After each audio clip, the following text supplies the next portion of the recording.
swabnya masih positif.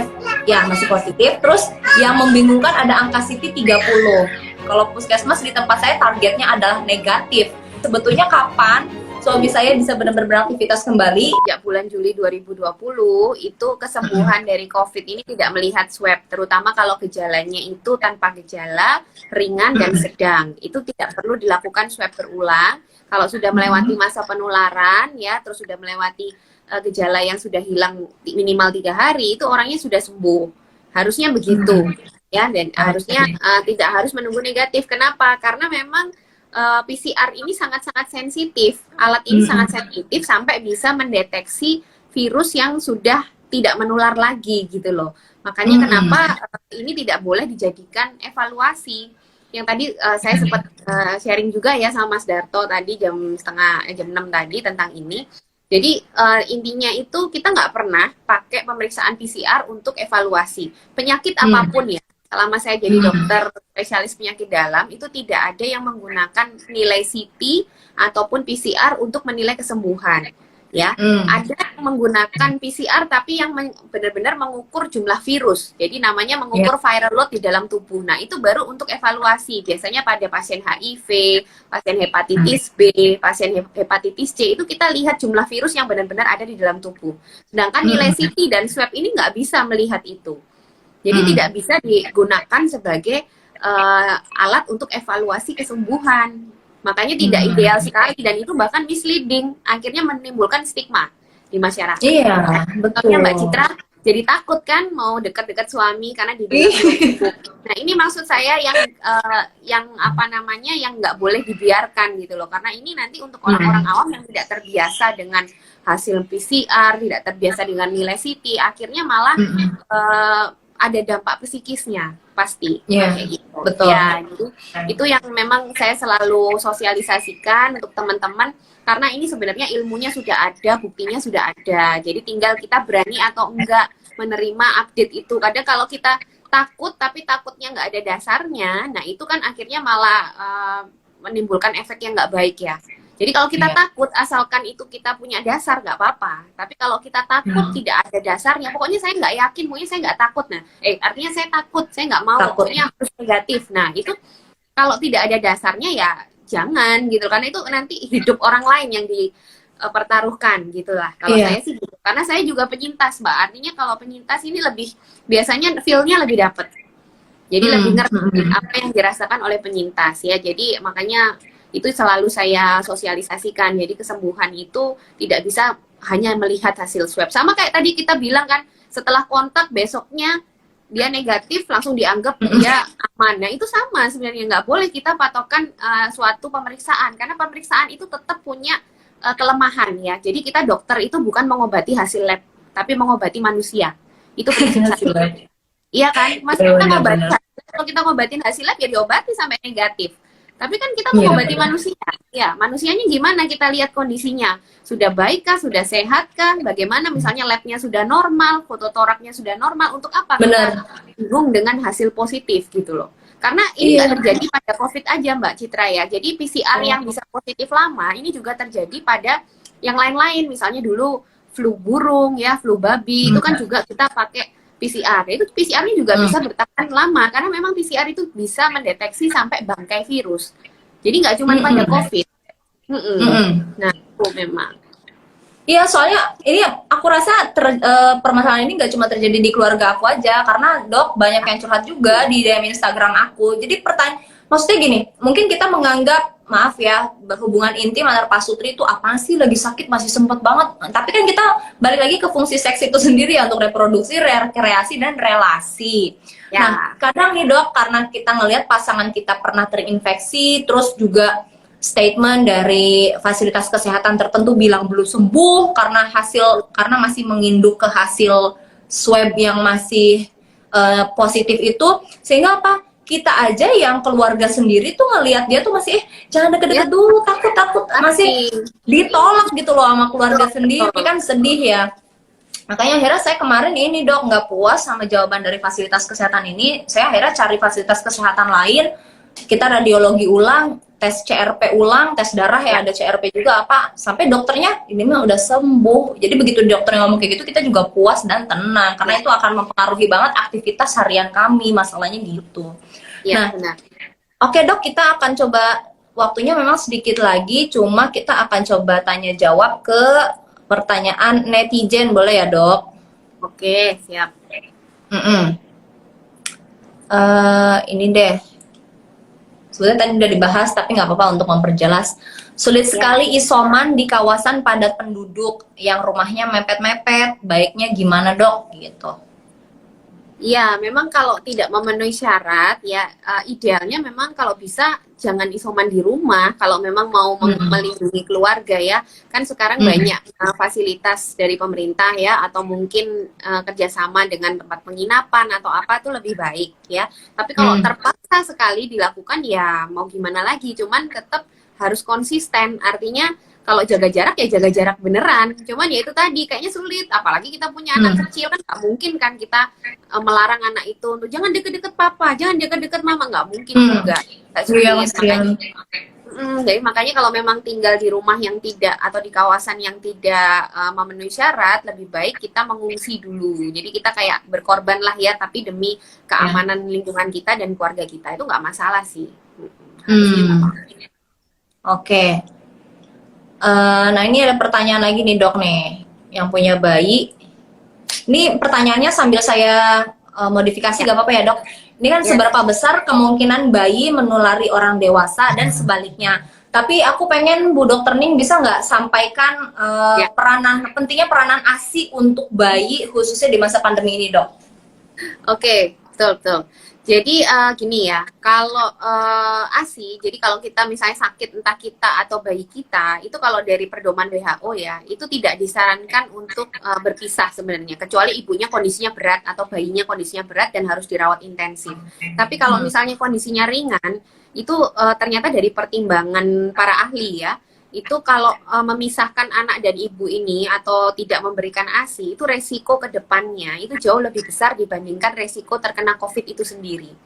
Karena begini, bayi atau anak kecil itu secara statistik kalau dia kondisinya sehat-sehat aja, tidak punya kelainan, tidak punya komorbid, itu resiko tertular COVID sampai kondisi berat itu sangat kecil dibandingkan orang dewasa. Jadi pertimbangan itu yang menyebabkan daripada dia tidak dapat ASI atau dia delay ASI-nya atau dia terpisah dari ibunya secara psikis, itu jauh lebih berbahaya untuk kedepannya. Kan dia resiko kenanya. Cuman ibunya harus paham ya, ibunya harus paham kalau ada resiko dia akan menularkan ke bayinya atau sebaliknya. Itu tetap harus dipahami. Nah, caranya gimana? Ya tetap minimalkan aja. Kita berusaha meminimalkan resiko. Ya caranya sama. Kita pakai masker ya waktu menyusui anak kita. Lalu memegang anak kita juga pastikan cuci tangan dulu, atau setelah memegang kita pastikan cuci tangan ya. Kalau sebelum menyusui kita bersihkan area untuk breastfeedingnya itu. Jadi cara-cara itu tetap harus dilakukan ya, sebenarnya sama aja tapi ada ekstra cara untuk melindungi diri dan si bayi gitu aja. Jadi nggak usah takut. Tapi kalau misalnya ibunya ragu ya, mungkin karena takut menulari, itu juga bisa berpengaruh di ASI juga akhirnya. Nah kalau dia memang takut sekali, tidak bisa melawan takutnya itu, ya nggak apa-apa kalau bayinya mau dititipkan ke orang, mungkin dia mau pumping, tetap berikan ASI-nya ya, kalau bisa tetap ASI itu diberikan. Tapi kalau dia berani menerima resiko ya, ini kan juga sudah rekomendasi ahli juga, ya nggak apa-apa, susuin aja bayinya. Mungkin dengan positif itu hubungan yang positif, pikiran yang positif, malah justru ibunya juga cepat sembuh ya. Itu bisa sekali. Dikatakan juga kalau ibunya sakit COVID, itu antibodi yang ada di dalam tubuh ibunya itu nantinya juga bisa keluar lewat ASI. Jadi justru ada untungnya untuk si bayinya gitu. Bener tuh dok, waktu aku ikut webinar bareng sama dokter Utami Rusli juga kan, beliau IBCLC FABM ya, udah certified konselor laktasi. Jadi justru di ibu yang positif COVID itu udah terdeteksi ada anti COVID-nya dok. Jadi spesifik ada anti COVID di antara seluruh antivirus, ada anti COVID-nya. Jadi justru sebelum vaksin COVID ditemukan di payudara ibu tuh udah ada duluan, keren banget ya. Justru jadi keuntungan bagi si bayinya karena memperoleh anti COVID itu sendiri. Nah tapi dok, kalau misalnya terkait pertanyaan ini, seberapa besar kemungkinan bayi menulari orang dewasa? Gimana dok kalau misalnya bayinya yang positif? Sama ya. Jadi bayi atau anak-anak itu kalau terkena COVID dikatakan secara statistik dia lebih banyak menjadi OTG. Jadi dia lebih banyak Ya, benar. gejalanya itu ringan atau tanpa gejala, tapi dia tetap bisa menulari orang dewasa. Jadi sama, ya. Jadi sama. Makanya itu kalau bayi kan nggak mungkin kita kasih masker ya. Kita yang lebih baik aware gitu ya. Jadi kita yang jaga-jaga dengan protokol kesehatan ya. Tapi yang penting sudah paham resiko itu mestinya nggak apa-apa. Gitu kan sudah pasti ada pencegahan ya, ada mengurangi resiko itu tadi gitu. Oke. Nah, Dok, ini masih terkait sama persoalan di seputar anak juga nih, karena kemarin kan anak aku juga dua-duanya positif COVID, cuma gejalanya tuh demam doang, dan pada saat demam mereka tuh masih ceria, kayak nggak ada apa-apa, Dok. Jadi saya juga nggak terlalu khawatir, karena dari dokter anak yang mendampingi saya juga pada saat itu bilang, Mbak Citra hemat tenaga, nggak usah khawatirin anak, jangan sampai Mbak Citra drop, katanya gitu. Justru Mbak Citra tenang karena anaknya tuh ASI, MPASI, dan juga vaksin lengkap. Nah, Ya. sebetulnya Dok, apa hubungannya nih Dok antara anak yang vaksin lengkap ya dengan kondisi pandemi ini gitu Dok? Soalnya aku juga pengen naikin awareness vaksin lengkap penting loh gitu. Ya, benar-benar ya. Ya memang jadi vaksin itu prinsipnya tuh spesifik sih Mbak Citra ya. Artinya kalau kita mau melindungi anak kita dari COVID, harusnya vaksinnya ya vaksin COVID. Tapi ternyata itu banyak penelitian yang menunjukkan kalau anak-anak yang divaksin dalam intinya itu dalam 5 tahun terakhir ya, dia dapat vaksin, lalu vaksinnya itu lengkap, itu kok ada satu penelitian yang menunjukkan kalau dia ini anak-anak ini justru gejalanya tuh ya itu jadi banyak yang jadi OTG, artinya kuat sekali sistem imunnya gitu. Benar-benar. Ya, itu memang ada satu penelitian yang menyatakan seperti itu. Tapi untuk apakah itu korelasinya bagaimana, apakah benar-benar dia mencegah COVID itu belum tahu. Tapi paling nggak secara sistem imun dia kuat. Seperti yang saya bilang tadi kan, meskipun kita vaksin, itu kita tetap bisa terinfeksi, gitu kan. Tapi infeksinya berat atau ringan. Nah, kita kan pilih yang ringan ya, kalaupun kita kena, gitu. Nah, ini dengan adanya vaksin, anak-anak ini tervaksin secara lengkap, itu sistem imunnya kayak sudah tertraining ya, kayak sudah terlatih. Intinya kalau misalnya ada tentara itu sudah terlatih semua. Jadi kalau tiba-tiba ada si COVID, itu yang lainnya itu sudah standby, meskipun tidak ada senjata untuk membunuh COVID, tidak ada senjata khususnya. Tapi kalau si COVID ini istilahnya dikepung sama tentara yang cukup banyak dan cukup kuat, ya dia akan lemah juga. Jadi akhirnya gejala yang muncul itu tidak terlalu berat seperti itu. Jadi memang ada penelitian yang menunjukkan seperti itu. Lebih baik memang vaksin tidak boleh ditunda ya untuk anak-anak. Nah, dengarkan ya guys. Nah, satu pertanyaan lagi deh Dok dari netizen sebelum kita masuk ke closing statement. Ini terkait sama long COVID Dok. Ya. Nah, karena orang tuh masih galau kalau masih ada sisa batuk atau masih ada sisa-sisa apa, sebetulnya itu tuh masih menularkan nggak sih gitu Dok? Ya, jadi long COVID itu secara definisi itu adalah gejala yang menetap pada orang-orang yang sudah dinyatakan sembuh. Ya, jadi orang ini sudah dinyatakan sembuh, tapi masih ada beberapa gejala itu yang tetap dirasakan. Nah, kalau pada kondisi dia sudah dinyatakan sembuh ya sudah nggak menular. Gitu. Ya, cuman harus dipastikan benar-benar ini hanya gejala sisa. Biasanya kalau ada yang konsultasi sama saya, dia sudah isolasi misalnya 3 minggu ya, tapi kok masih ada batuk, meskipun batuknya selalu lebih secara intensitas, secara frekuensi jauh lebih berkurang dibanding sebelumnya. Nah, ini saya suruh kontrol, biasanya ke dokter kontrol itu untuk memastikan, misalnya bagaimana foto rongsennya, bagaimana pemeriksaan lab yang lain ya. Kalau semuanya sudah normal ya kemungkinan besar ini hanya sisa, karena memang pada orang-orang yang habis kena COVID itu banyak yang saluran nafasnya itu jadi hipersensitif Mbak, seperti orang alergi. Kayak alergi ya. Batuk ya, dikit-dikit kena apa itu hipersensitif namanya. Itu ada yang seperti itu, tidak semua. Cuma ada beberapa orang mungkin yang punya bakat alergi, dia semakin menjadi sensitif setelah terkena COVID. Gitu, itu ada. Jadi makanya dipastikan ke dokter, kalau memang sudah sembuh ya sudah, dia sudah nggak menular. Meskipun dia batuk-batuk atau apa, seperti orang batuk alergi gitu. Jadi buat teman-teman yang sekarang masih galau, ini sebetulnya udah sembuh belum sih? Kan udah isoman sekian minggu. Jangan pakai ilmu kebatinan, dikira-kira udah sembuh apa belum. Itu fakta Dok, beneran kejadian. Dikira-kira udah gitu nyocok-nyocokin sama Permenkes. Dia baca sendiri lalu menyimpulkan sendiri. Padahal kondisi setiap orang itu personalized banget gak sih? Kayak misalnya yang bisa menentukan dia sembuh atau tidak ya sebetulnya dokter. Karena kalau masih ada sisa gejala yang seperti udah disampaikan dokter nih, harus ada ronsen ulangnya kalau perlu, Ya. terus ada cek darah ulang, nanti kan kelihatan angka-angka inflamasi dan lain-lain itu ya dok ya. Dan nanti tetap yang membuat keputusan sembuh atau belumnya itu adalah dokter yang memonitor, bukan ilmu kebatinan masing-masing. Oke dok, ini udah 1 jam, tapi sebelum kita tutup, boleh minta closing statement dari Bu Dokter terkait tema kita pada malam hari ini tentang COVID dan keluarga. Silakan dok. Ya, jadi untuk COVID dan klaster keluarga ini sepertinya selama ada COVID ancaman ini tetap akan ada. Jadi ya kita tetap nggak mungkin bisa menghindar 100%, tapi paling nggak kita minimalkan resiko ya. Jadi dengan usaha-usaha maksimal tadi, paling nggak kita tuh kalau misalnya protokol kesehatan udah bosen ya, ini udah setahun, nggak usah mikir diri kita lagi, gimana pikirin anak kita, gimana kalau anak kita yang sakit, gimana kalau orang tua kita yang sakit, gimana kalau pasangan kita yang sakit. Kita lebih memikirkan mereka karena mungkin kita nggak apa-apa, tapi mereka belum tentu ya. Jadi itulah ikhtiar kita di situ. Jadi kita melindungi mereka dengan agak repot-repot sedikit lah ya, harus protokol kesehatan lain-lain itu. Dan jangan lupa juga menjaga kesehatan imun ya, termasuk kesehatan psikis, mental itu juga penting.